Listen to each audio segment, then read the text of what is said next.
Today, some physiology versus psychology. And the problem that is very prevalent in this personal training industry is we get real caught up in buzzwords. Right now, buzzwords, core training, huge. But what I'm seeing in the industry, we still don't understand how to do it. We really don't understand how to properly train the core. So we're getting more of, the important things, we're trying to put them into the forefront. We're trying to make them a primary focus. But we're still not really putting it in terms of how the body works. We're not putting the proper emphasis there. One of the other components with that is the idea of another buzzword, which is range of motion. We've all heard that. We've all heard about active range of motion, passive range of motion. The problem is that do we really understand the joints of the body? Do we really understand the bony limitations? Do we really understand how far is proper? Do we understand how to look at someone and to say, okay, that is their range of motion, and if we actually go beyond that, what all is really taking place? We can get so focused simply on the muscular aspect in personal training that we're not focused on the fact that, there is connective tissue that's holding this joint together. There are nerves that are running through these areas. Is there possibly any damage that we might be doing there? So we don't really look at the wholeness, which is really sad because in an age where we say that we're becoming more holistic, we're still under a microscope looking at these things. And so we've got to step back. We have to look at what does the body really do? What does it not do? What is proper? What starts to push the line? Because in everything we do, there's risk and there's benefit. Are we really looking at the risks and benefits? Are we really weighing them? Or are we simply doing what everyone else is doing? Are we just saying, oh, here's the current trend, this looks great, I'm sure my clients will love this, and we're not at all thinking about, well, is this really proper? Does the body really work this way? Does this really fit in with what buzzwords actually mean? What core training really needs to be about? What range of motion really should be about? So these are things that I have witnessed over the 20 years in this industry, and still to this day, even though we get better buzzwords, I still don't feel like we're giving the proper attention to where that needs to be so that we can actually serve the client, which is supposed to be why we're here, and not serving ourselves, making it interesting for us, making sure we're in tune with whatever the current trend is. Because the reality is the body hasn't changed. It's the same body, joints work the same way. And so to say that, oh, what they're doing now is this, I'm all for scientific research, but the point is if a joint does this, it still does this, and it still doesn't do this. So I want to look at that in a little more thorough way so that we can actually address people and really do what is going to help them, what is going to build them up, what is going to allow them to get more out of life, and not do things that might help them maybe feel a little better now, but what we're really doing is breaking down certain aspects of their body to where 10 years, 20 years down the road, they're in serious arthritic state. Joint stability is not good. We've got connective tissue that's breaking down, maybe even tearing. These are things that we don't want to be setting people up for those kinds of injuries. And a lot of the problem too is because we start people out young this way with things that really aren't proper, then they think that those are the things they need to do, so they keep doing those things. Maybe when they were young, their body could withstand it, but now the risks are just multiplying because they're not really operating within the confines of what the human body was supposed to do. Okay, another buzzword, if you will, is I ask people a lot when they come in, are you familiar with the concept of reciprocal inhibition? Okay, Josh, you familiar with reciprocal inhibition? Yeah, exercise physiology, I study that. Great buzzword. Everyone says, oh yeah. The problem is we don't really operate within it. Reciprocal inhibition basically says this. The only way for movement to occur is that if this, my bicep, which I'll call my agonist, in order for movement to occur in my elbow, for flexion to occur, this contracts. The antagonist, or the tricep in this instance, has to relax. If this doesn't let go, then I'm locked in this position forever because I have two opposing forces that are both contracting. Does that make sense? Okay. The problem is we don't then take this, we just stop right there. Oh, reciprocal inhibition allows for movement. But we don't look at, okay, well, what does that mean for range of motion? Will the body actually take itself into injury? In other words, well, am I able to contract my bicep so hard that I blow out my elbow? No. Am I able to contract my quad so hard that I hyperextend my knee? No. And yet, we will take ourselves into positions that we call stretching that completely contrary to the concept of reciprocal inhibition, that this is the range of motion that this joint was meant to operate in. And we'll say, well, no, I think a little bit more really would have been better. I think I really would have been better creating the body than how my body came forth. I mean, that's really what we're saying.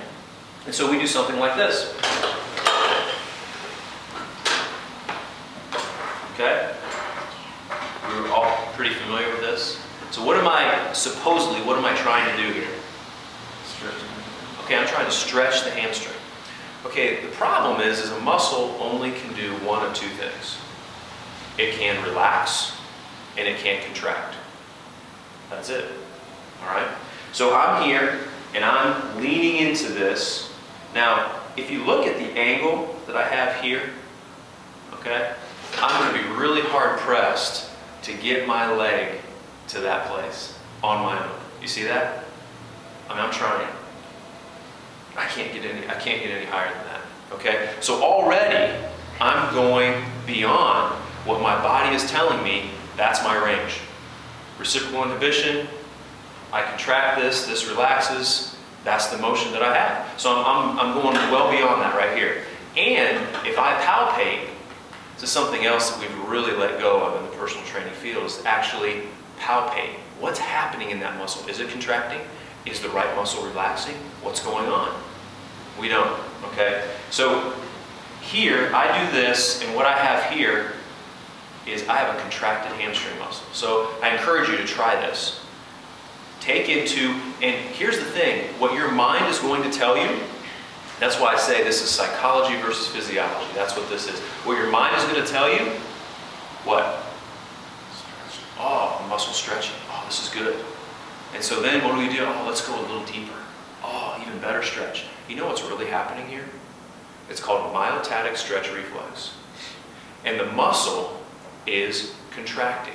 So what I am perceiving here as a stretch is actually the muscle contracting, saying, hey, no, I don't want to go that far. That is well beyond what reciprocal inhibition allows for at this joint. It's well beyond. But what do I say? Oh, stretch, good. And I go deeper. More contraction.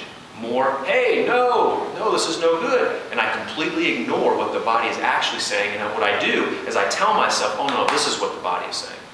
Okay? It'd be like, you know, the whole sales approach.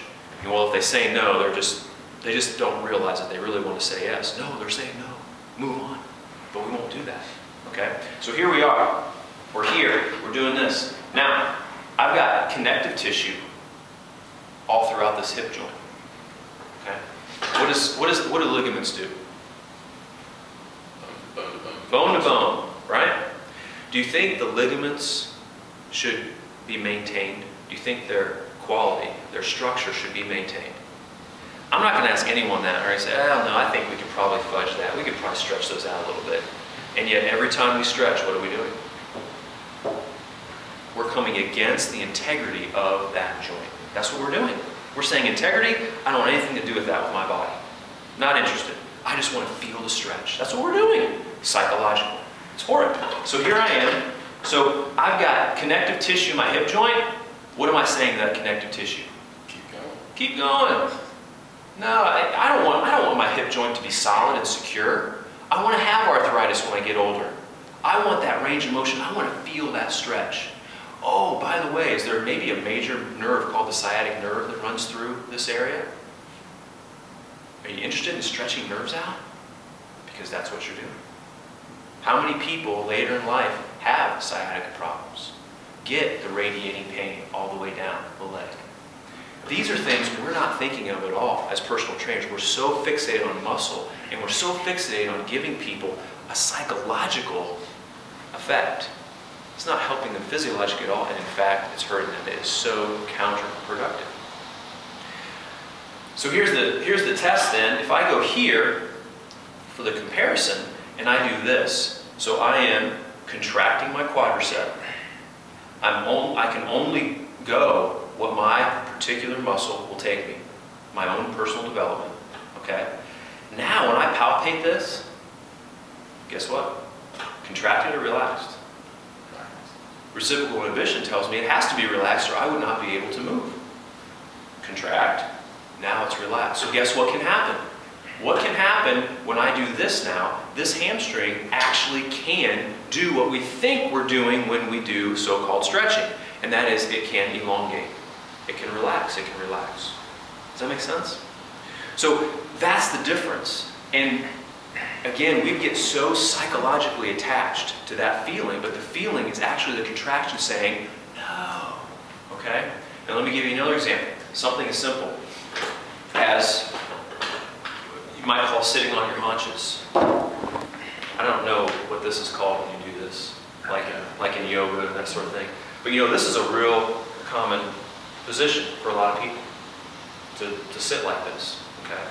The problem is I can feel it because I've trained myself to not go into ranges of motion. I can feel the burning in my quads right now, and I can feel pressure building in my knee joint because I'm doing this, okay? And a lot of people do this. A lot of people think that by doing this, this is a sign of, good, flexibility, range of motion, good health for your joints. The reality is I'm tearing my knees up right now. And my quads are contracted because they're like, no, this is too far.